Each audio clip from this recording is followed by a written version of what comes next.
Bonjour, nous allons rendre hommage à Jean Richepin. Alors Jean Richepin, c'est un auteur français né en 1849 en Algérie, du temps où elle était française, ça n'est pas ce que l'on a fait de mieux, et qui décède en 1926 sous la présidence de Gaston Doumergue, Gastounet pour les intimes.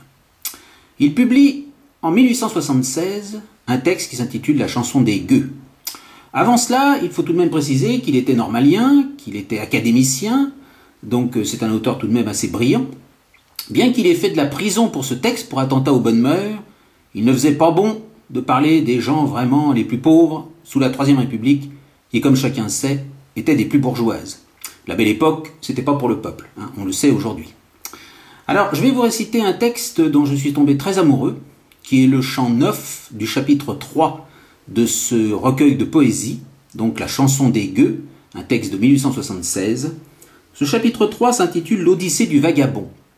Alors il nous parle d'un homme qui est le plus pauvre de tous, pauvre comme Job, qui fuit la société des hommes, peut-être par honte de sa condition, et qui se retrouve dans un espace qui est, on va le voir, avec beaucoup d'animaux.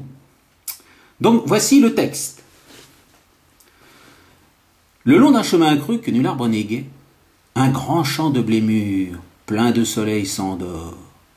Et le haut du talus couronné d'une haie est comme un ruban vert qui tient des cheveux d'or.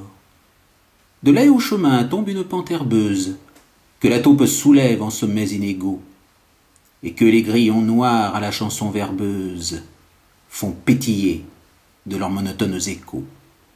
Passe un insecte bleu, vibrant dans la lumière, et le lézard s'éveille et file, étincelant.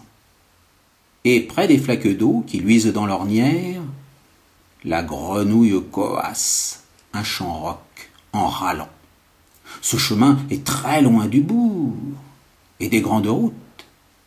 Comme il est mal commode, on ne s'y risque pas. Et du matin au soir, les heures passent toutes, sans qu'on voie un visage ou qu'on entende un pas. C'est là, le front couvert par une épine blanche, au murmure endormeur des chants silencieux, sous cette urne de paix dont la liqueur s'épanche, comme un vin de soleil dans le saphir des cieux. C'est là que vient le gueux, en bête poursuivie, parmi l'âcre senteur des herbes et des blés, baigner son corps poudreux et rajeunir sa vie, dans le repos brûlant de ses sens accablés. Et quand il dort, le noir vagabond, le maroufle, aux souliers éculés, aux haillons dégoûtants, comme une mère émue et qui retient son souffle. La nature se tait pour qu'il dorme longtemps.